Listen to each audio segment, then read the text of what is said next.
Assalamualaikum warahmatullahi wabarakatuh. Bismillah, alhamdulillah, nusalli wa nusallimu ala rasulillah wa ala alihi wa sahbihi wa mawalah, amma ba'd. Ilahi anta maqsudi wa ridhaka matlubi, atini muhabbataka wa ma'rifatak. Hadratul Syekh, pangarsa Abah yang kita hormati, kita taati, al-mukarramin, para wakil talqin, bil khusus al-mukarram, pembimbing saya Kang Raka, Kiai Haji Abdul Ghaus Saifullah Al-Maslud, Kiai Haji Soleh, Kiai Haji Toras, Kiai Haji Pak Fauzun, Pak Izin, dan seluruh ikhwan akhwat. Saya hadir di masjid yang mulia ini tidak untuk ceramah, hadir karena ingin tabarruk kepada Kitab Agung Miftahus Sudur. Makanya saya enggak pakai kostum mubalik, masih pakai baju begini ini. Dulu sih waktu pertama ke sini enggak pernah pakai baju-baju begini. Pakai tasawuf Sukabumi aja, yang rombeng-rombeng. Karena katanya kalau tasawuf harus zuhud itu mesti serba miskin. Saya mau pulang dikejar oleh beliau, Al-Mukarram Anggaos. Jangan. Ada titipan dari pengarsa Abah. Ya, ada apa? Kata pengarsa Abah, bajunya enggak usah tasawuf. Maka pulang ke Sukabumi saya langsung masuk toko sandang, langsung memotong bahan 1 setel jas dan 2 setel safari. Dan ternyata di situ Karomah pengarsa Abah sudah menyiapkan seorang pemborong yang akan membayarkan. Bahkan dia katakan, tambah lagi Kiai. Masya Allah. Baik hadirin, bersyukurlah bahwa kita pada bulan yang lalu telah sama-sama melaksanakan khidmah manakiban di Masjid Kebanggaan Indonesia, yaitu di Istiqlal. Istiqlal itu kalau diterjemahkan merdeka. Di Sukabumi ada lapang merdeka. Jadi kalau mau dibalik, Masjid Merdeka, lapang Istiqlal bisa. Secara bahasa bisa. Manakiban di Masjid Merdeka. Lalu mau poli di lapang Istiqlal, boleh. Jangan tersinggung, ini bahasa aja. Baik, di manakah kita melaksanakan majelis manakib? Dimanapun. Di atas gunung boleh, di dalam goa boleh. Kalau bisa di dalam lautan boleh. Ya, pakai kapal selam boleh, pakai karomat boleh. Apalagi kalau di masjid. Tahadus binikmat berkah karomah dari Allah melalui pengarsa Abah. Kalau tidak salah saya umroh sekitar 10 kali, lebih mungkin. Insya Allah di Masjidil Haram selalu manakiban. Walaupun tidak semua yang hadir ikut manakib, ya rombongan kita saja manakiban. Katanya Pak Jejen di sana tarekat dilarang. Tarekat di sana disebut syirik, diharamkan. Mereka sendiri nggak tahu tarekat, mengharamkan tarekat, tapi tarekatnya nggak tahu. Umpama kalau saya ditanya oleh askar lah di Mekah atau oleh siapa, "Madza ta'mal?" Apa yang Anda lakukan? Nadhkurullah, natamassak bi ayatul Quran, bi amril Quran, fadhkuruni adzkurkum. Na'am. Apa yang Anda amalkan? Zikir, perintah Quran. Kita nggak boleh keluar dari Quran dan Sunnah. Iya, benar juga. Kalau Allah Ta'ala fil Quran Al-Karim, nahnu naqussu 'alaika ahsanal qasas, faqsusil qasas, kisahkanlah kisah-kisah. Manakiban itu kan kisah-kisah. Benar lagi. Di mana salahnya ini? Enggak ada. Ya, sebagai khodim pengarsa Abah dari sisi keilmuan, tidak perlu selamanya saya jadi ketua bidang ilmu dan dakwah. Masa organisasi mesti terus menerus? Enggak boleh. Sekarang ketua bidang ilmu dakwah kita Al-Mukarram Bapak Ustadz Dr. Andes Haji Yusuf Hamzah. Ilmunya masih tetap saya, dakwahnya beliau. Tuh ya. Walaupun saya penanggung jawab keilmuannya dengan Al-Mukarramin, ya dakwahnya juga nggak berhenti. Ya, membina para dai juga ini adalah sarananya. Pengajian malam 11 ini bukan pengajian Pak Jejen, bukan pengajian pengarsa Ajengan Gaos, tapi beliau tahun 94 dulu ketika saya mendapatkan perintah petunjuk dari beliau untuk melaksanakan pembinaan mubalik. Alhamdulillah. Karena bukan pengajian kami, ya bapak-bapak kesini bukan tertarik oleh kami, tapi karena merasakan limpahan barokah karomah dari Allah melalui beliau. Itu ya. Kenapa? Karena di majelis manakiban untuk khidmah ilmiahnya waktunya sangat terbatas. Maka dilengkapilah dengan perluasan wawasan pada malam. Alhamdulillah. Silakan kalau ibu-ibu, bapak-bapak berangkat ke Beijing, ke Cina, datang ke masjid bersejarah di sana, sholat tahiyatul masjid, zikir, khatam, manakib, silakan. Dengan sangat hormat. Kalau gitu Pak Jajan ceroboh, jangan cepat-cepat ngomong ceroboh. Enggak ceroboh. Ada izin lisan, ada izin ruhani. Anda ke Australia, silakan wong orang sana enggak tahu ini apaan. Kalaupun perlu minta izin mau ikut ibadah gitu. Sah. Jadi jangan disangar-sangarkan ya. Menakiban ini ibadah. Saya katakan waktu di Istiqlal, kalau masih ada umat Islam di dunia yang belum mau melaksanakan manakib, masih sumbang-sumbang terhadap manakiban, itu karena tidak paham kolbu. Penyebab utamanya karena nggak paham betul gitu, nggak memahami kalbu. Pak Haji Palembang, kalau orang paham tentang kalbu dimanapun, pasti dia akan melaksanakan manakiban. Kenapa orang beli obat ke toko obat atau ke apotek? Karena dia paham penyakit. Kenapa orang nggak mau beli obat? Karena nggak paham penyakit. Kamu sakit? Enggak, cuma suka nyut-nyutan aja di kepala. Beli obat? Nggak mau beli obat. Saya nggak sakit kok, cuma nyut-nyutan aja. Orang ini nggak paham penyakit. Kan mudah ya? Mudah sekali, nggak ada. Maafi muskilah, no problem. Bagi saya memahami dunia ini, memahami ilmu Islam di dunia, di negara manapun, mudah saja memahaminya. Kalau di satu negara, satu daerah, masih ada orang yang mempergunjingkan soal manakiban, pasti penyebabnya adalah karena tidak paham betul tentang kalbu. Berani saya bicara pasti itu. Wong dunia ini kebanyakan memahaminya bahwa kalbu itu daging hati. Dalam bahasa Inggris kalbu diterjemahkannya heart apa liver. Tuh si berijib aja the bijis. Oh my heart, won't believe that you alone. Mulai di masjid saya dibereskan. Nanti fitnah lagi, jangan jajan nyanyi di masjid. Kalau baca sholawat pakai lagu nggak apa-apa, tapi kalau ngomong hati pakai lagu salah lagi. Heart, bukan daging hati. Kalbu adalah dimensi abstrak dalam diri manusia. Tidak ada fisiknya kalbu itu.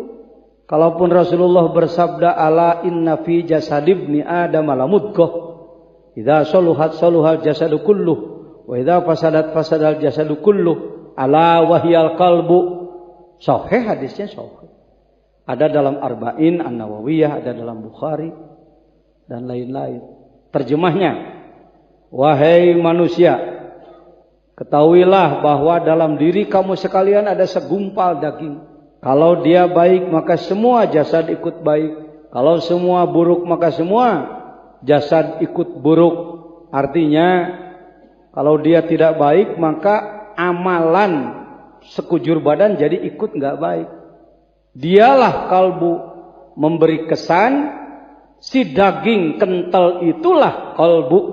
Awal-awal Rasul mensabdakan mudghah, lalu diakhiri dengan kalbu.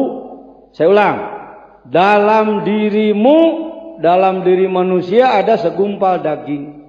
Dia baik, sekujur badan baik. Dia buruk, sekujur badan buruk. Itulah kalbu. Dengan cepat dipahami bahwa kalbu itu daging kental itu. Inilah pemahaman dunia 99,9%. Ulama yang profesor, yang doktor, yang santrinya ribuan, yang hafal Quran 30 juzuk, hafal paham hadis Bukhari 7.000 hadis. yang kitabnya berlemari-lemari, yang sudah selesai kuliah sampai S3 di dunia ini, yang memberikan penjelasan kepada umat, memberikan sajian dalam seminar-seminar nasional, internasional atau daerah, hampir rata-rata memahami bahwa kalbu itu apa? Daging hati itu. Kalbu teh hati teh. Sok sing tarik heula ngomong. Kalbu teh hati teh. Sanggup sampai sahur nih? Kodok istilah pengersaan, kodok. Kalbu teh hati teh. Gitu aja dulu nggak apa-apa, pegang aja dulu, pegang. Sangu teh nasi teh. Sangu teh nasi teh.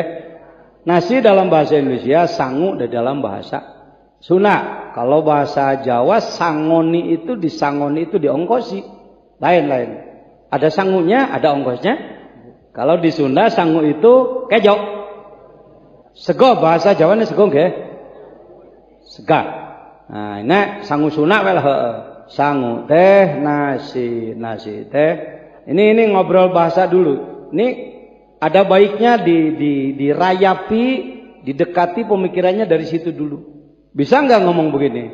Bapak-bapak silahkan makan nasi, tapi sangunya nggak boleh. Salah nggak ngomong begitu? Salah nggak? Kok nggak berani nyebut salah sih? Kalau nggak berani nyebut salah, Anda tidak akan tahu benarnya. Salah nggak? Boleh makan nasi, tapi tidak boleh. Sedangkan sangu itu liur. Itu namanya taroduf. Kalimat beda, makna sama. Sekarang kita masuk kepada kalbu dengan hati. Kebanyakan ulama mubalik, dosen, guru, ustadz di dunia memahami kalbu dengan hati itu seperti sangu dengan nasi. Terjemahnya adalah seperti begitu. Kalbu itu, hati itu, silakan. Anda tidak akan disalahkan. Kalau Anda menulis dalam paper Anda, dalam skripsi untuk S1, dalam tesis untuk S2, dalam disertasi untuk S3, Anda mengatakan kalbu itu adalah hati. Insya Allah Anda tidak akan disalahkan oleh profesor penguji. Karena profesornya sendiri nggak tahu.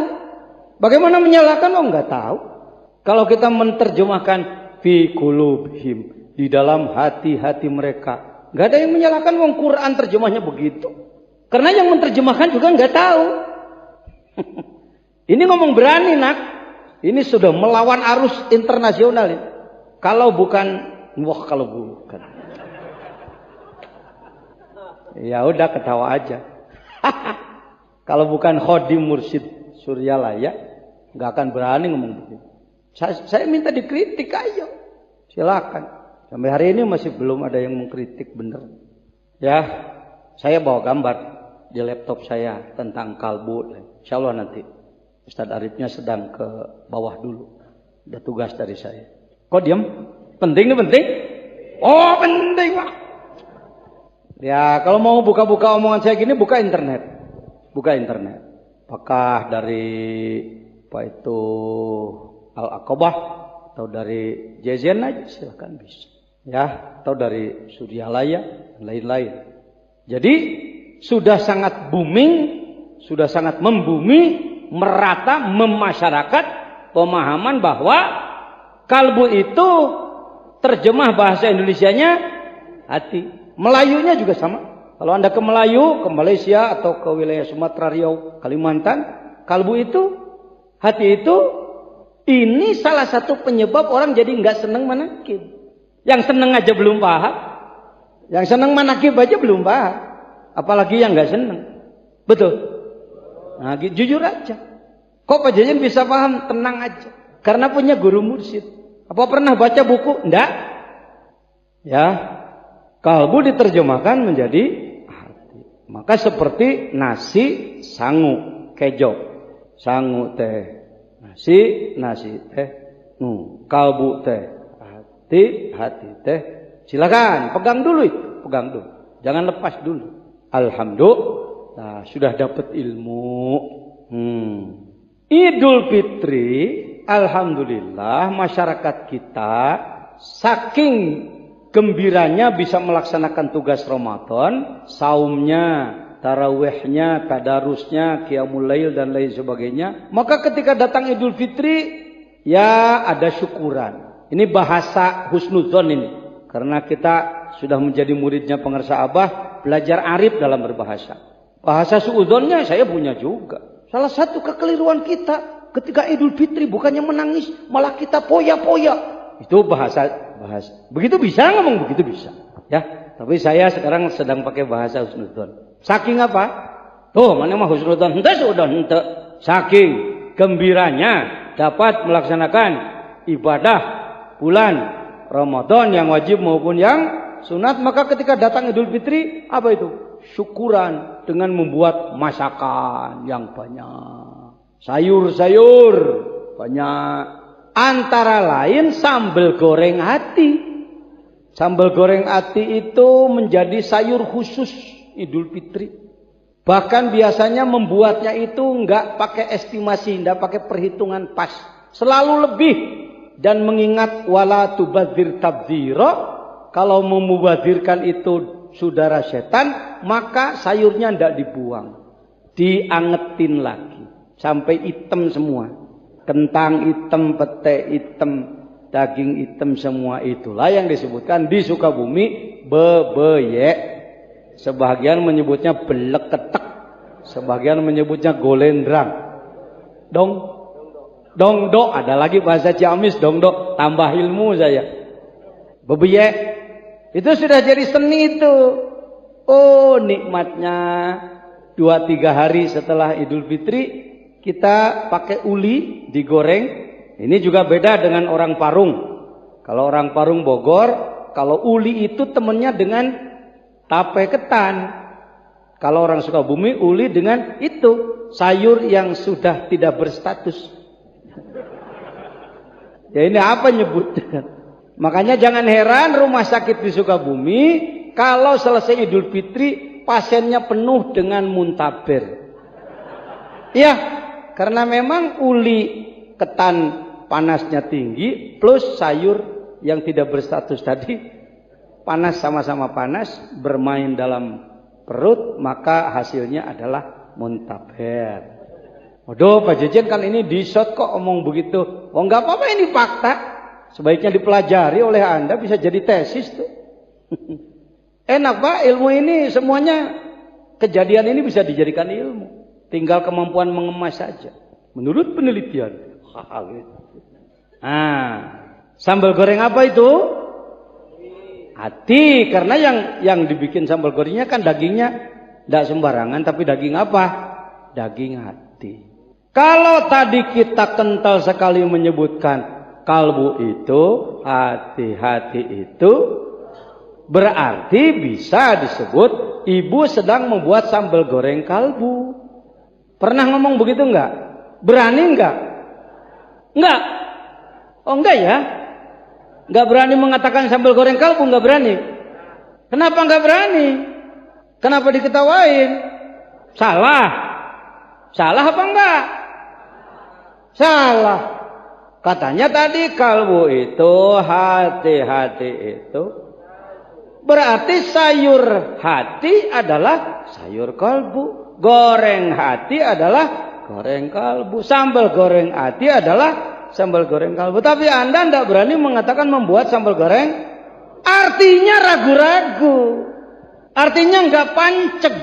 Artinya enggak konstruktif. Artinya duga-duga. Barangkali kalbu itu hati. Barangkali. Oh kan? Jadi enggak berdiri saya. Oh begitu. Ini dunia sedang nggak saklek ini. Di negara manapun rata-rata menerjemahkan kalbu itu hati kepada bahasanya masing-masing. Ya kita ngomong Melayu aja lah. Indonesia, Malaysia, Singapura, Brunei, sebagian Thailand, sebagian Filipina menerjemahkan bahwa kalbu itu dari situlah startnya. Sehingga beranggapan bahwa kalbu itu padahal buktinya orang bikin sambal goreng hati nggak berani mengatakan sambal goreng kalbu. Sama aja dengan otak dan akal, sama. Saya udah beberapa kali membicarakan ini, tapi nggak bosan saya lah ngomong. Salah seorang sahib saya yang pernah jadi menteri koperasi, nggak usah saya sebut namanya, ikut menakiban di sini. Kalau tidak salah yang dibaca mankobahnya oleh Pak Kiai Mustafa adalah mankobah merebut nyawa. Syekh Abdul Qadir merebut nyawa dari Israel. Ya nyubit saya. Yai, itu nggak masuk akal itu. Iya, saudara. Itu gimana itu? Jangan jelaskan sekarang. Ini sedang hikmat nanti. Ya nanti. Jangan lupa ya nanti. Penasaran dia. Selesai pengajian masuk ke ruang atas. Karena beliau berada di ruang atas. Beliau cari saya. Mana Pak Jajan mana? Saya. Duduk. Iyo boleh. Gitu gimana yang tadi itu? Itu nggak masuk akal itu. Banyak sih. Saya sebut mankobah kaget. Mankobah kaget itu antara lain menghidupkan yang mati. Ya, menghidupkan lagi orang yang kecebur di laut sudah hancur jadi orang lagi. Ayam yang tinggal tulang belulang jadi ayam lagi. Bapak-bapak pengen bisa begitu? Wah nanti bikin ayam terus. Nanti praktek begitu, praktek bikin ayam dari tulang belulang. Nggak usah ngejar-ngejar gituan lah. Ya, alhamdulillah kemarin baru selesai. Sekaligus saya bersyukur setiap bulan Ramadan saya berkhidmat pengajian pasaran disebutnya, pengajian cepat menyelesaikan satu kitab. Dalam 5 hari selesai Al-Hikam. 5 hari. Silakan para ikhwan kalau merasa perlu diprogramkan setiap bulan Ramadan. Silakan datang ke Sukabumi, konsumsi sekedarnya beras lauk pauk dan tempat kami sediakan. Itu dari Nahdiyin, dari mana-mana banyak yang ikut. Syukur-syukur kalau dari para ikhwan akhwat. Supaya belajar tarekatnya disertai dengan pengetahuan. Selesai 5 hari selesai. 292 hikmah. Makanya suara saya agak begini karena dari ba'da tarawih sampai sahur, sampai jam 2. Ngaji terus dari jam 9 pagi sampai setengah 6 istirahat sholat aja. Nah itu Al-Hikam. Mohon maaf kalau tidak diumumkan dari kemarinnya. Andaikan diumumkan barangkali ada yang mau ikut. Alhamdulillah komentar dari para ulama banyak yang ngomong baru saya dengan hikam seperti begini. Biasanya orang kalau ngaji hikam anti dunia, meninggalkan jabatan, meninggalkan usaha, tinggalkan dunia. 292 hikmah yang saya baca, tidak ada satupun hikmah itu kata Mutiara yang meremehkan dunia, tidak ada. Jadi saya sekarang berkesimpulan, hikmahnya tidak apa-apa. Yang suka berpemikiran begitu sang pembahasnya. Ketika sang pembahas mungkin kurang sejahtera kehidupannya, maka begitu dia baca hikam, nah ini gua tembakin ini. Tembakin ke sana, tembakin ke sini. Tidak ada. Bahkan hikam justru cerdas. Hikam adalah bisa dipedomani untuk sebuah negara agar maju. Begitu. Itu setelah ajengan jajan dibimbing oleh pengarsa Abah. Ya. Kenapa? Karena dulu saya paham hikam ilmu. Tasawufnya tasawuf ilmi, tasawuf filsafat, tasawuf pengetahuan. Setelah belajar ke Suryalaya menjadi tasawuf praktis, pengamalan. Orang bisa jadi ahli resep.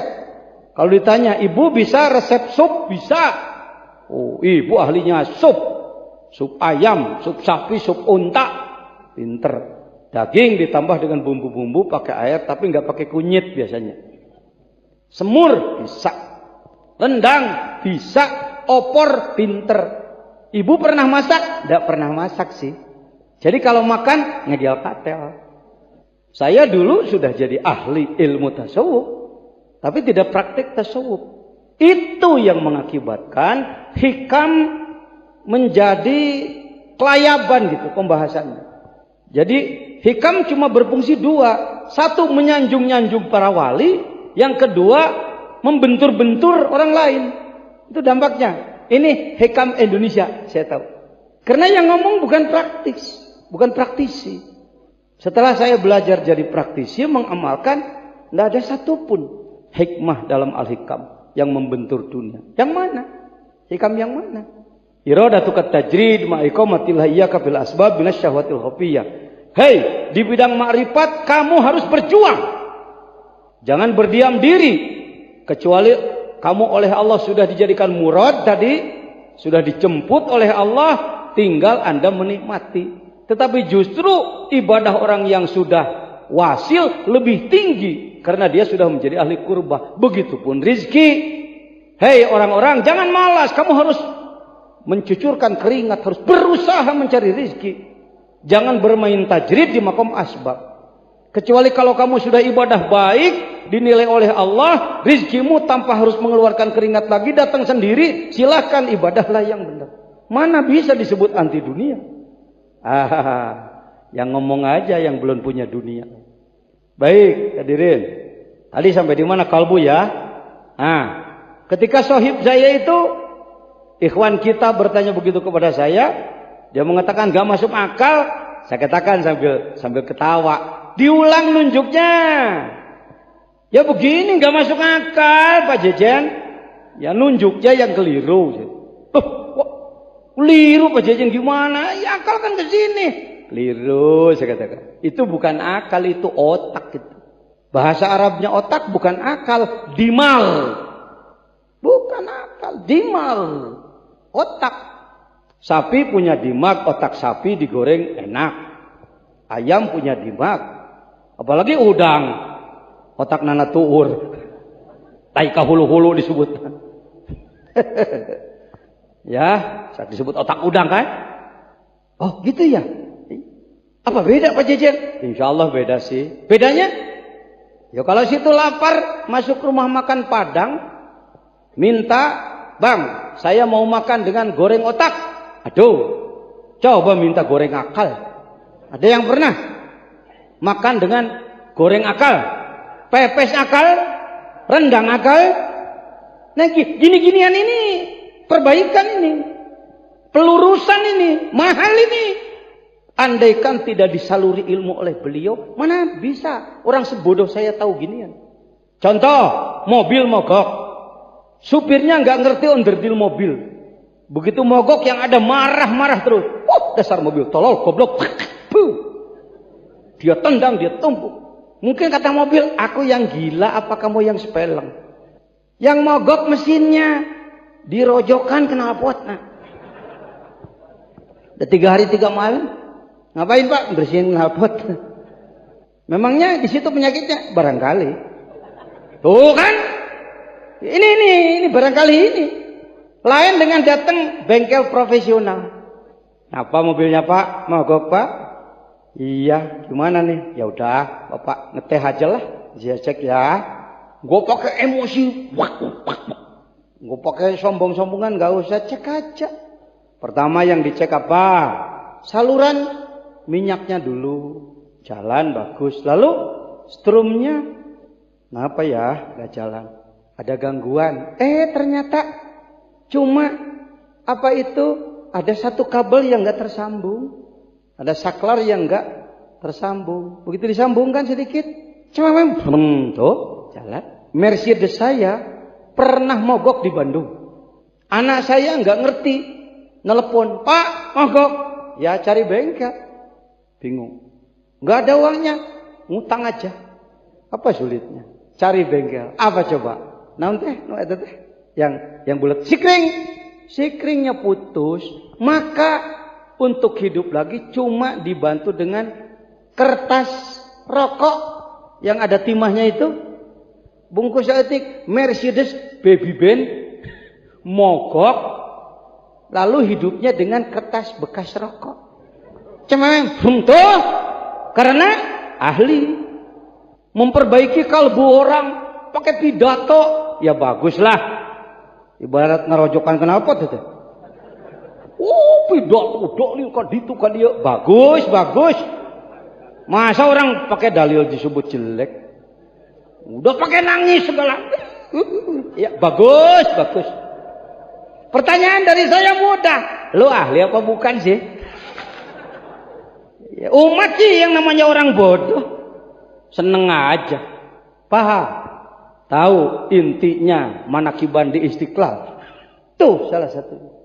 Izin Allah melalui karamat Hadrati Syekh Guru Agung, Allah membuktikan ini alatnya dan ini ahlinya. Yang lain silahkan ya belajar bahas-bahas kalbu boleh, belajar nangis-nangis boleh, bagus. Pak Ari Ginanjar betapa profesionalnya beliau. Wong kalau ikut training di beliau, ada yang pernah ikut. Saya kalau pakai logo-logonya, sini pakai logo EISKI, sini pakai pita emas dari Dr. Utami Rusli. Saya banyak gitu-gituan ya kalau mau dipakai. Nanti rame ke sini. Ya. Nah, bagus Pak Ari Ginanjar jujur. Kalau mau dibahasa luruskan, beliau mengatakan, ya kami cuma sampai begini, kan? Ya bagus. Menyeberangkan orang dari sekuler, dari kurang mengenal agama menjadi mengenal agama. Dari yang dipikirkan cuma urusan bisnis, sekarang mau memikirkan akhirat. Bagus. Tapi beliau mengatakan jujur, Kang, ini paling 15 hari, kata beliau. Makanya selanjutnya silahkan kepada Pak Wahfiuddin, kepada kita-kita lah semua sebenarnya. Alumni yang kurang lebih sudah 700.000 itu silahkan dibina oleh tarekat Qadiriyah wa Naqsabandiyah. Ini kegiatan EISKI. Nih, pakai layar segede-gede, badwang tuh. Pakai musik. Pergi. Bagus. Bagus, ya. Nangis semua. Allahu Akbar. La ilaha illallah.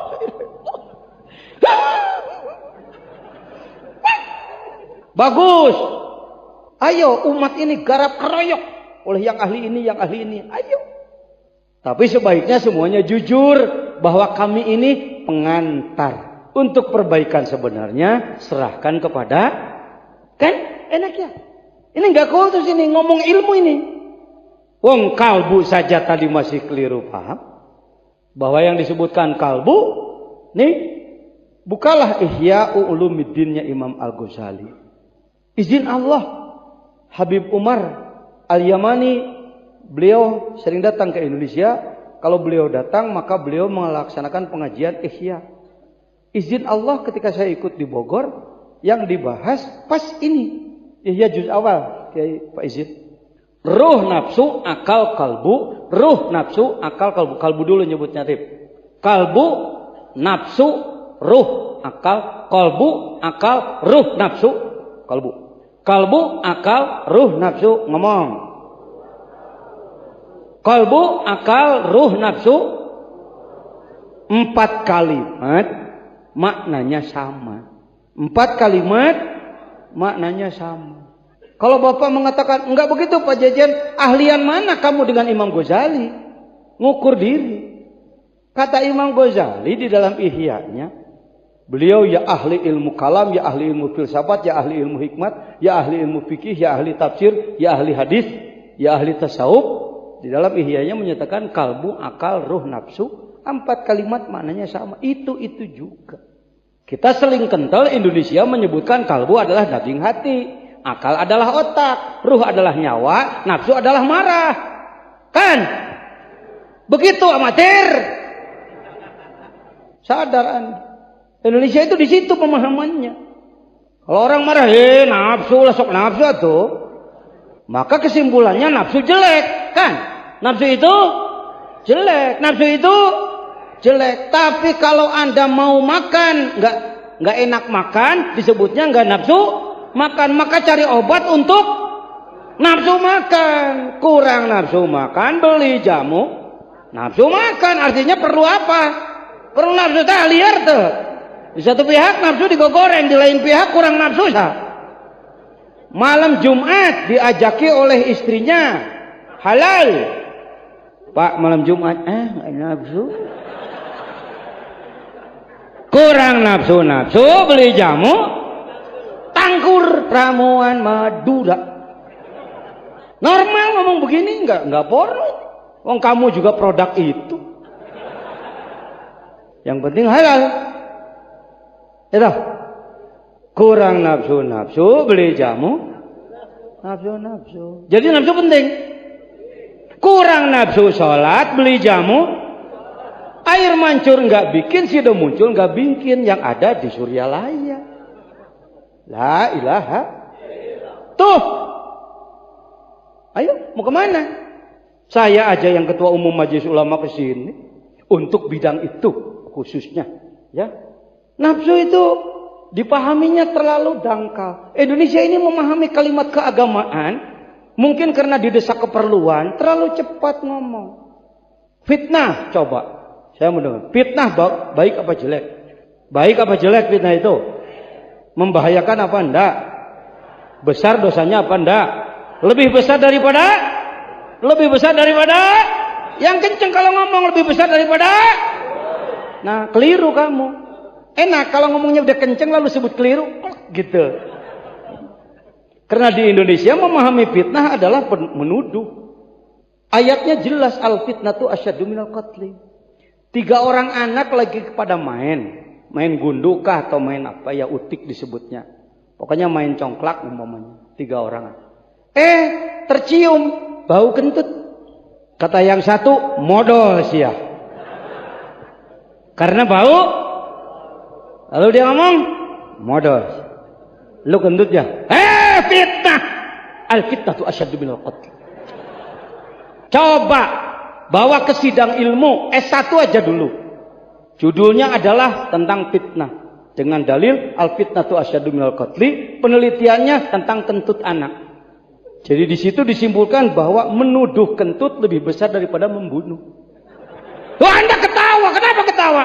Mentertawakan hukum yang saya keluarkan, padahal berdasarkan Al-Qur'an. Qur'annya benar, yang keliru pemahamannya. Itulah Indonesia. Untung ada anak bodoh ini. Ngabing-bing itu. Kenapa saya cium tangan terus pada beliau? Ya, saya memandang beliau adalah kepanjangan tangan pengersa Abah bagi saya. Pengersa Aang, pengersa Uwa, Akeh, dan lain-lain. Oh, kok diem? Al-fitnatu asyaddu minal qatli. Buka tafsirnya. Antara lain, memperjuangkan agama, mendapatkan fitnah itu ujian. Fitnah itu ujian, cobaan. Seperti Bilal, ia harus dicambuk, ia harus terlentangkan di atas pasir panas, ditindih dengan batu besar, dicambuk terus menerus. Asyaddu minal qatli. Dari satu sisi itu lebih berat daripada orang yang langsung terbunuh. Bahkan al-fitnatu asyaddu minal qatli, asyirku. Menduakan Tuhan itu dosanya lebih besar daripada membunuh. Kalau diurai ada syirik jali, nyata-nyata mempertuhan selain Allah. Ada syirik khafi. Di dalam kalbu ada penyakit, sama aja lebih besar daripada membunuh. Kalau mau ditarik pakai ilmu tasawuf. Nih yang harusnya. Asyaddu minal qatli. Indonesia. Menuduh itu bahasa Arabnya bukan fitnah, nak, qadbah. Maka dalam fikih disebut haddul qadab. Ponis-ponis hukum bagi orang yang menuduh. Qadbah namanya. Tapi nggak populer qadbah di kita. Ya. Nambah lagi syirik di kita. Syirik adalah iri. Ditambah dengan iklan Pepsodent, ketika si putri memegang sikat gigi diambil oleh yang putra, syirik. Makin kuat lagi orang memahami bahwa iri itu syirik. Masya Allah. Iri itu bahasa Arabnya hasad. Bukan hasud. Hasad. Hasadun. Ya, itu iri. Kalau syirik itu menduakan Tuhan. Musyrik itu. Syirik itu masdar daripada syaraka. Sedangkan isyrok adalah asyraka. Tuh coba pakai ilmu. Penting ilmu. Penting, jangan sebut belajar tarekat, nggak usah belajar ilmu. Untuk apa ada hikmah ilmiah? Ditilulah pangersa Abah itu luar biasanya di situ. Ayo, belajar pengamalan, tapi bimbing dengan ilmu. Ya, bimbing dengan ilmu. Jangan lepas dari ilmu. Kalbu, akal, ruh, nafsu. Jadi kalbu adalah dimensi batininya. Kalau mau pakai bahasa ekstrim, kalbu adalah dimensi ketuhanan dalam diri manusia. Apa katanya? Kayak nggak berani kamu ngomong gitu. Apa katanya? Laqad khalaqnal insana fi ahsani taqwim. Ahsani taqwim yang sering dibahas adalah lihat wujud manusia. Lihat hidungnya. Tidak seperti hidung ayam. Betul, itu ahsani taqwim. Lihat bulunya. Ayam marah-marah pada manusia karena bulunya disebut sama. Di punggung bulu ayam, di paha bulu ayam, di dada ayam, di nasirah bulu ayam, di buntut bulu ayam. Coba jelema di luhur rambut luhureun panon, halis nu kahareup bulu panon luhureun bibir, kumis dina gado, janggot dina kelek bulu, kelek dina dada bulu, dada dina bitis bulu. Tuh. Lewat. Kira-kira kiai sengaja melewat apa lupa? Masa kesenangan harus lupa? Tapi ada kaidah wa hadfu mayulamu jaizun kama taqulu zaidun ba'da man indakuma. 20 hari alfiah selesai di Azainiyah. Sebagai khodim Suryalaya, ya. Sebagai khodim Suryalaya saya terus memperdalam ilmu untuk kader-kader dai-dai tarekat ke depan. Supaya dainya tidak limbung. Kalau kurang ilmu nanti dakwahnya limbung, begitu ditanya, gimana sih guru namanya? Bagaimana menjadi benteng tarekat Anda kalau ilmunya sedikit? Ya, ayo belajar. Di antara adab thariqat yang saya tulis 24 dari Al-Anwarul Qudsiyah ada al-muthala'ah. Artinya menambah pengetahuan, menambah bacaan, perbaiki yang merasa bacaannya belum sesuai dengan tajwid. Jangan terlalu cepat berkelit. Pak, bacaannya salah. Yang penting kalbu. Ya benar sih. Tapi juga kalau bacaan jelek kan nggak enak ke telinganya. Sholawat Bani Hashim Allahumma sholli ala Nabiyil Muhammadin ala alihi wasalim taslima. Da disarwakeunana jeung kopokonang Pak. Kendeng dek buah kopi rarang ya wasalim. Jadi Pak Jajan nggak boleh yang begitu. Bukan nggak boleh. Kalau bisanya cuma begitu aja dulu. Tapi jangan terlalu istiqomah begitu. Adakan perbaikan kan gitu ya. Ulah pokoknya orang seumur hidup mau bisa diomekan. Itu penting. Kalau Bu, itu zindik itu. Kezindikan. Ya sudah hinggap dalam diri. Virus zindik. Hati-hati. Baik. Nih adab-adab thariqah yang 24 itu. Dari 500 halaman Al-Anwarul Qudsiyah yang oleh pengersa Abah saya diberikan izin membaca melalui Al-Mukarram pengersa Aang di Ciceri, dan saya diberi oleh beliau yang fotokopinya karena dulu Anwarul Qudsiyah sulit. Setelah saya baca selesai 500 halaman, saya singkat menjadi 1 halaman. Dibekalkan kepada para ikhwan. Ikhwan pertama yang meminta adalah Singapura, Malaysia. La ilaha illallah, la ilaha illallah, la ilaha illallah Muhammadur Rasulullah. Ma'aktsara adabal muridi fit tariqi, alaika bil ilmi wal amali bit tahqiqi. Betapa banyak tata krama seorang murid dalam thariqat. Alaika mesti kamu bil ilmi mengetahuinya, wal amal dan amalkan bit tahqiq dengan nyata. Zi arba'atu asyruna arjul barakah. Ini 24. Karena kenapa 24 Pak Jejen? Ajul barakah bila ilaha illallah Muhammadur Rasulullah. Karena la ilaha illallah Muhammadur Rasulullah pun 24 huruf. Sama dengan Sirul Asrar kita ikuti. Yakinuka bi anna syaikhaka mursyiduka. Yang pertama keyakinan bahwa gurumu adalah mursyidmu. Ini selingan ini yang sedang saya bahas kalbu tadi ya, jangan lupa. Tapi karena saya ngomong adab barusan jadi selingannya segini. Panjang juga. 2 jam selingannya enggak apa-apa.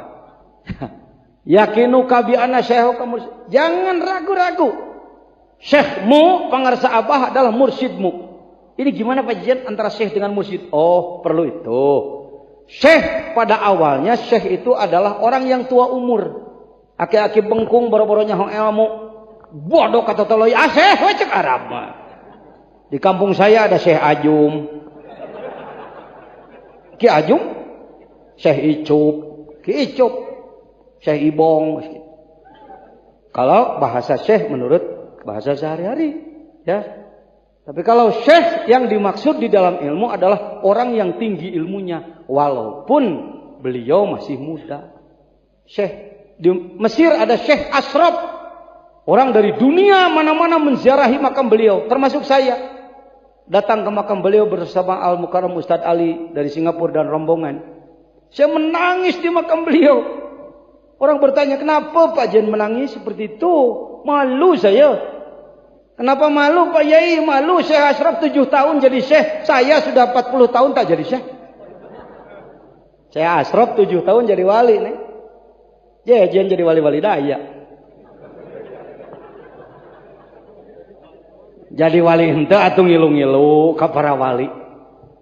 Kira aku sugan jadi penumpang. Ya, masa jadi masinis semua. Ya. Kereta api dari Bandung ke Surabaya masinisnya 1-2 orang lah. Penumpang kalau masinis sampai, penumpang juga jadilah penumpang yang baik ya. Kita ini penumpang. Penumpang yang baik tapi penumpang yang mengikuti. Nah, Mursyid yang dimaksud dalam tasawuf adalah orang yang sudah melaksanakan perjalanan menuju Allah dan dia sudah sampai dan diberi izin oleh Allah untuk membawa ruh orang lain kepada Allah. Terus supaya jelas mursyid itu. Jangan sampai orang banyak ngaku-ngaku jadi mursyid, mutasyayikh, mursyid-mursydan. Saya, wah Pak, kalau targetnya pengen jadi mursyid, pakai politik aja sedikit mudah. Cari lembaga tarekat yang mursyidnya sudah dekat mati.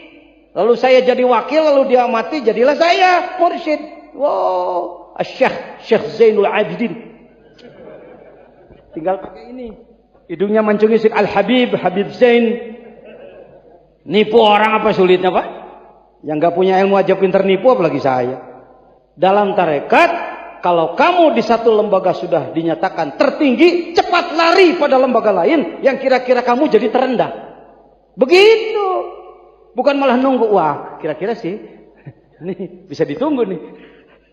Nanti jadi Syekh Mursyid. Ya, nggak sulit Pak. Saya tahu taktiknya. Kalau mau jadi tadi mutasyayikh, mursyid-mursydan. Ya, yang penting ijazah orang lah. Orang mau dibawa kemana mau aja, apalagi jurusan rizki. Saya banyak meneliti sebagai rais, nah keluar raisnya. Rais Jamiah Ahli Thariqah Al-Mu'tabarah An-Nahdiyah Jawa Barat. Saya tahu banyak lembaga-lembaga tarekat kalau saya pelajari bacaannya, wiridannya, jurusannya jurusan rizki. Itu yang itu udah itu belum? Yang kemarin? Belum? Ya ada. Belum lama saya datang ke sebuah lembaga tarekat. Mana Kiai, saya katakan lihat amalannya. Oh iya bagus. Saya katakan datang ke rumah, jurusannya jurusan perut juga. Rizkun kasirun. Jadi inti. Kalau di Suryalaya, rizki enggak ditinggalkan, tapi intinya makrifat. Ilahi anta maqsudi.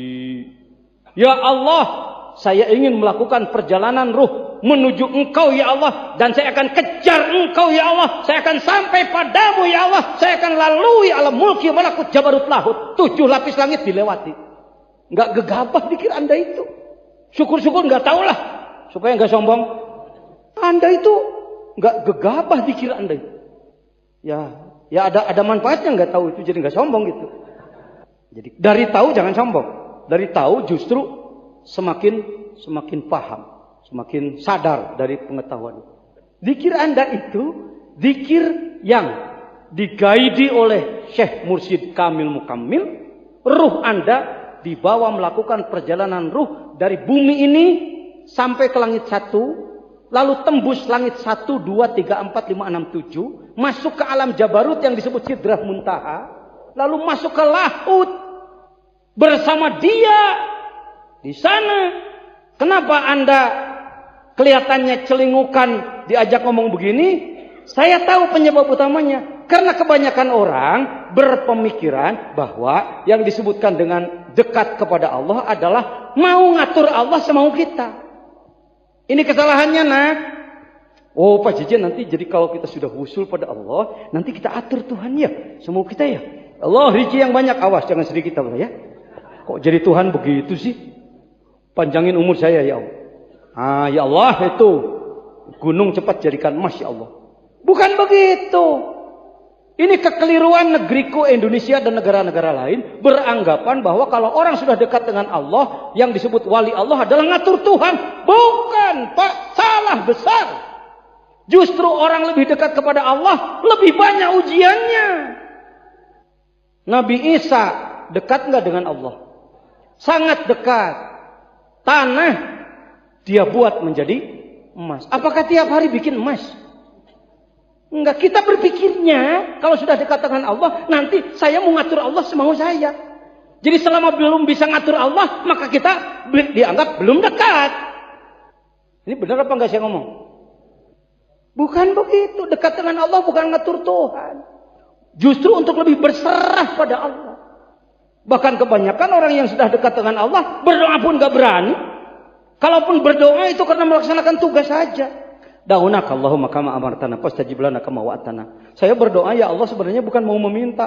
Bagaimana saya mau meminta, pemberianmu terlalu banyak ya Rabb. La ilaha illallah. Ya Allah, nikmatmu terlalu banyak pada saya ya Rabbi. Malu saya oleh Engkau ya Allah. Mata dengan melihatnya berapa miliar harganya ya Rabbi. Telinga dengan mendengarnya berapa miliar. Lidah dengan rasanya berapa miliar. Hidung dengan penciumannya berapa miliar. Matahari menyinari kalau saya sewa berapa miliar ya Allah. Terlalu banyak nikmat yang Kau berikan pada saya. Malu ya Allah, malu. La ilaha illallah. Dah gitu dikir. Ya Allah, kok saya masih begini terus ya Rabbi? Gimana sih Allah ini? Saya kan punya mursyid ya Allah. Masa sih begitu? Jangan begitu mental kamu. Ngetawain siapa lo? Ngetawain lo? Ke Suryalaya bukan itu, nak. Bukan cari gitu-gituan. Ada yang setelah belajar dikir rizkinya jadi banyak, silahkan diuji dengan banyak rizki. Ada yang sudah belajar dikir bertahun-tahun, biasa aja jadi tukang mikul, jadi pemulung, ya di situ aja nggak apa-apa. Jangan karena belajar dikir bosan juga ya, udah 10 tahun belajar dikir. Kok warung saya gini-gini aja? Nggak ukuran gitu-gituan. Kalau Anda mengukur dikir tarekat arahnya ke situ, namanya Anda menjatuhkan keagungan toriko. Hati-hati ya. Jadi dekat dengan Allah bukan mau ngatur Allah. Yang suka ngatur Tuhan itu Firaun. Jadi boleh Anda disebut anak buahnya Firaun. Mau pasrah. Mau? Enggak usah dibicarakan. Sebenarnya kalau pohon diurus, buah datang sendiri. Orang kebanyakan ngejar buah, enggak ngurus pohon. Ngejar buah berkah, pohon takwa enggak diurus. Ngejar buah berkah, takwa enggak diurus. Hasilnya buah-buahan. Anda ngejar buah pisang, tanggal pisang enggak diurus, hasilnya pisang-pisangan. Kuning luar biasa. Oh, menarik sekali. Dan 6 bulan di lemari enggak busuk-busuk. Begitu diambil kok lembek plastik. Di dalamnya kecoa. Cucunguk. Nah, itu Indonesia teh beberkahan. Datang ngurus takwanya ente. Seutak-seutik yang dikuliah nih kual. Selalu menjual ibadah pada Allah. Didikan pengarsa abah itu mendidik ikhlas. Tapi beliau mendidiknya enggak muluk-muluk, enggak banyak main dalil-dalil. Ya sudah, dalil 1, 2 cukuplah menjadi pedoman. Amalkan. Paham ya? Di sini mahalnya Suryalaya, nak. Mohon maaf, saya di bidang gitu-gituan udah disebutin dari dulu, udah jadi gurunya. Wah, orang datang dari mana-mana minta doa. Teneraku bedok, minta kawadukan, minta doa. Tu panasku, minta doa yang berizki, minta doa yang melek awewe. Wah, ya. Udah lewat gitu-gituan. Jadi di Suryalaya ini mengamalkan zikrullah ibarat orang nyangkul aja. Belut keluar sendiri. Kalau keluar ambil aja. Silakan manfaat, nggak keluar ya nggak apa-apa, wong nggak nyari itu. Paham? Ada di antara hadirin yang sudah belajar dzikir lama tapi usahanya gitu-gitu aja, ada? Alhamdulillah. Begitu ngomong nali. Sana ya karasana itu dzikir. Bukan jurusan ke situ. Ada di antaranya yang belajar dzikir dulu, sebelum belajar dzikir Anda kaya, sekarang jadi sederhana. Ada? Ada, saya tahu orangnya. Ya. Alhamdulillah. Urusan rezeki. Ada aturannya, usaha cing bener. Ibadah nanti berkah datang sendiri. Jangan ditunggu-tunggu, jangan dikejar-kejar. Urus tangkal takwa cing bener. Supaya hasilnya bukan pisang-pisangan, tapi pisang bener. Ngejar-ngejar buah apel, pohon apel nggak diurus, hasilnya apel-apelan. Merah menarik, naik tek. Ini alus. Dicokot tuas dakai. Itu mursyid itu begitu ya. Siapa yang punya pemikiran obsesi ingin jadi mursyid, ayo bawa ruh orang menuju Allah, tembus ke alam lahut seperti Mi'raj. Jibril aja dilewati. Ketika Rasulullah mau masuk ke lahut, ke hadrat Allah, ditanya, kalau pakai bahasa saya, Mas Jibril nggak ikut? Nggak. Ikut aja ke dalam. Bukan bagian kami. Lau adkhaltu khinsirilah taraktu. Kalau saya ikut kelingking aja ke dalam situ, hancur saya ya Muhammad. Oh begitu. Lebih tinggi manusia daripada Jibril. Yang bisa masuk ke situ siapa? Insan. Hanya manusia. Karena manusia adalah makhluk yang paling utama. Malaikat itu semuanya pelayan. Oh itu kan Nabi Muhammad ajengan. Oh Nabi Muhammad. Yang disuruh selamat Nabi Muhammad aja apa semua? Yang dipanggil untuk irji'i ila rabbiki radiyatan mardiyah Nabi Muhammad aja apa semua? Nabi Muhammad diutus ke sini untuk bawa kita. Bukan untuk dia sendiri. Paham sekarang? Degagawah ucuk. Jadi guru mursyid tarekat lain guru pidato ayo dikir lah dikir kadinya la ilaha illallah eta mah kaifiah. Nah, yang tidak ada pada orang biasa adalah izin Allahnya. Ya, izin Allahnya. Jadi sama dengan begini. Hei, Kiai Haji Sahibul Wafatajul Arifin, aku izinkan kau bawa ruh orang banyak kepadaku bersamaku. Gitu. Paham sekarang? Nah, mursyid mah gitu. mursyid masih kena amek-amekan. Mursyid masih kena ngenta ganas. Mursyid masih nanya kenturubuk. Mursyid kasinggung masih kena cak medo. Mursyid dipuji masih kena ngeloleho. Itu namanya mutasyayih, syekh-syekh. Oh, jangan berani begitu. Kenapa nggak berani wong saya roisnya? Oh. Ya, baik, paham semua? Alhamdulillah. Jangan Anda samakan pengersa Abah dengan dukun. Jangan samakan dengan ahlul hikmah dalam arti ahli doa. Jangan Anda kecewa, datang jauh-jauh. Aduh, saya mah nggak salaman. Waduh, air saya mah cuma didoain Pak Gaos. Cuma didoain Pak Jejen, nggak oleh apa. Ya nggak apa-apa lah wong awam ya. Nggak begitu. Kedatangan kita ke sini adalah mujahadah, pengorbanan seorang murid. Di dalam rangka memperbesar volume limpahan waridat dari Allah. Nggak ketemu jasad juga ketemu roh. Ada kesempatan ya syukur, nggak ada kesempatan ya nggak apa-apa. Ya, tapi ulah nggak haja mah di moal saya mah teu kudu papanggih. Ah gitu entong deh. Yang gini-gini kadang-kadang kurang paham loh. Walaupun sudah belajar tarekat, karena ini kaidah. Guru. Kenapa kita harus robitoh?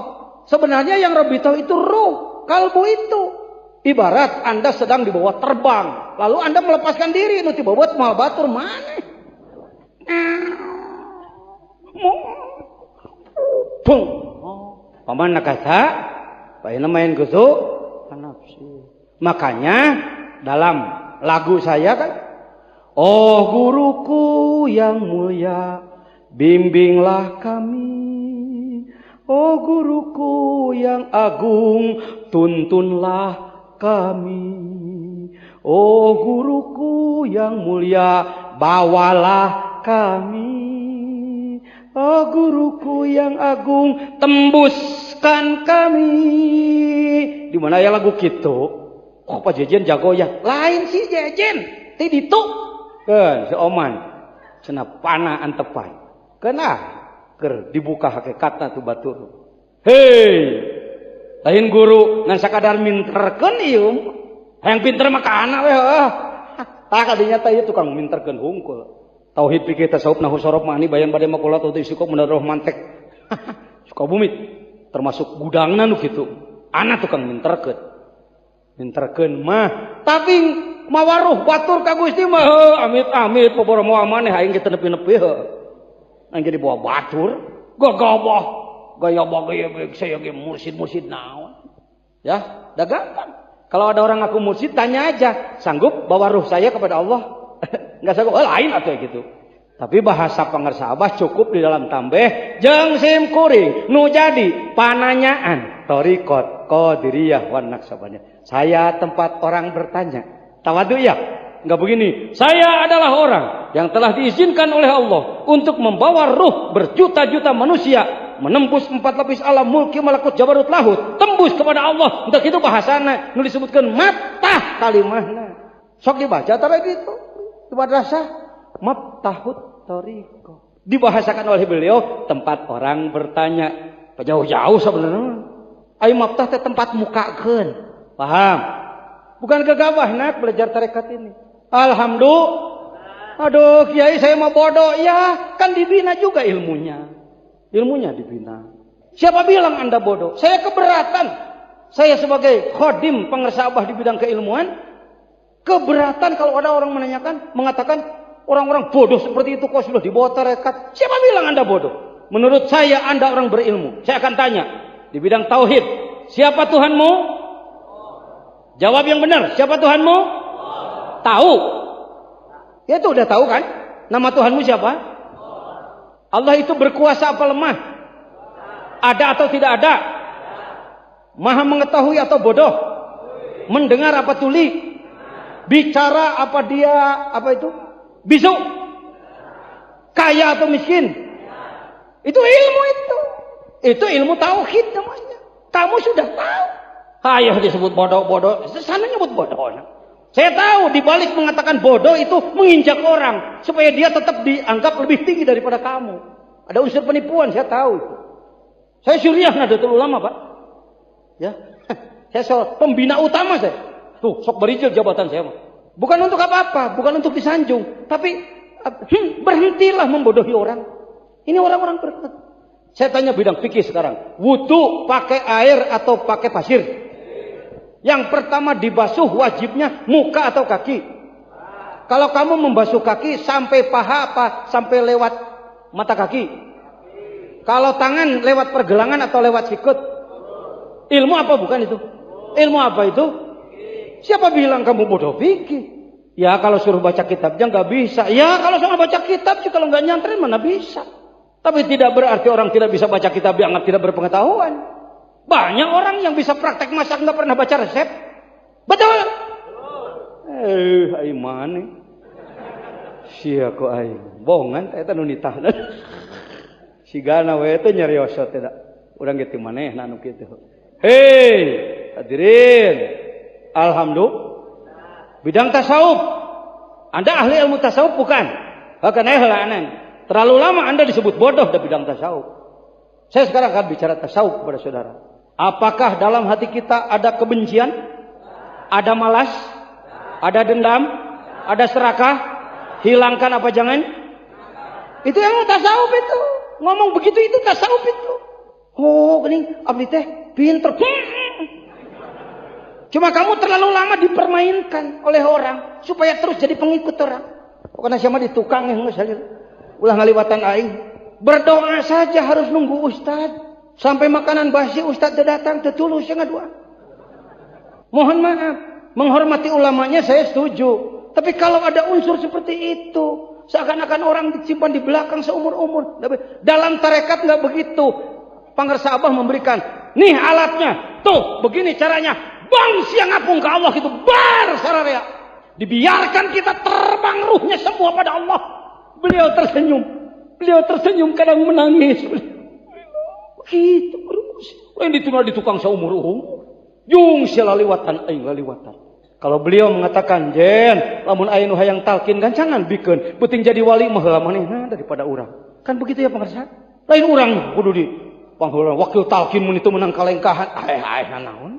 Ya kan darah ka Allah. Saya sering mendapatkan telepon dari kawan-kawan. Jangan abdi ngalaman anu, alhamdulillah.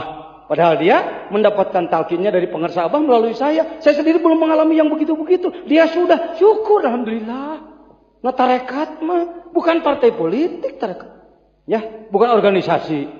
Organisasi seperti itu yang ada sikut-sikutan di dalamnya. Siapa yang saling pintar nyikuti orang lain, dia yang jatuh. Siapa yang paling pintar menjelekan orang lain, dia yang jatuh. Ini tarekat, Pak, bukan dunia biasa. Oh, jadi lila ya oke. Saya hokamur, sudah paham enak mursyid teh. Sudah punya mursyid Anda? Siapa mursyid Anda? Pangarsa Abah? Anu, Kiai Haji Ahmad Sohibul Bapak? Waliullah. Apa katanya? Ragu-ragu? Coba sebut. Banyak wali bukan mursyid. Setiap mursyid pasti wali. Kalau mursyid kamil mukamil. Ini rumus ini. Ini rumus ilmunya begitu. Banyak wali bukan mursyid. Seperti Nabi dulu. Nabi diberi wahyu tapi tidak diperintahkan bawa orang. Kita wali biasa. Tapi banyak Nabi yang jadi Rasul. Selain dia diberi wahyu, dia diperintahkan bawa orang. Karena itu disebutkan wali yang mursyida. Walaupun itu bisa dibawa ke pemahaman umum, tafsirnya silakan aja. Kita ini repot sih memahami walinya. Lagi-lagi tadi keliru paham. Saya mau nanya, kalau ila hadrati siapa dulu? Nabi dulu, wali dulu? Baru siapa? Baru siapa? Maka bahasa yang disebarkan kepada masyarakat seperti ini. Hadirin rahimakumullah. Dulu di zamannya para nabi. Setelah zaman para nabi dilanjutkan oleh tentunya maneh mihelaan. Saking sering dengar udah berani mendahului saya ngomong barusan. Dilanjutkan dengan zaman para wali. Setelah para wali adalah para ulama. Ya. Karena susunannya sering diomongin begitu, maka memberi kesan bahwa waktu itu begitu batasannya. Pertama zaman para nabi, lalu baru, maka setelah para wali ialah zaman para. Jadi di zaman para ulama tidak ada. Ini yang menjebak kamu. Ini yang menjebak dunia. Sehingga orang berani ngomong sekarang tidak ada lagi wali. Ketika orang mengatakan hadrati syekh adalah waliullah, orang mengatakan sama si jejen leuweuhan. La ya'lamul waliya illa waliyu. Kultus sejen banget teuing we ka bahan mabok ke saya mah. Wah. Wassalam aja apa terusin? Jam berapa ini, saya nggak bawa jam nih. Ini kekeliruan malam ini mudah-mudahan sirna. Ya, mudah-mudahan nuzul Quran tadi disampaikan oleh Kiai Soleh. Mudah-mudahan mendapatkan hikmah Lailatul Qadar. Saya jembatannya pakai bahasa hikmah. Kalau nggak pakai hikmah nanti salah lagi. Jangan jejen cenah malam 11 disebut Lailatul Qadar. Dina pikirna ge Lailatul Qadar mah 20 kali itu. Eta ge sugan nya ho. Mane? Sia pan itu guru bajuri itu. Guru Fatul Muin saya. Murid Cikolean teh. Pengarsa Kiai Haji Abdurrahman, murid pengarsa Ayah Banjar. Ya muridna di antara di bidang fikih. Ya, saya katakan hikmah Lailatul Qadar.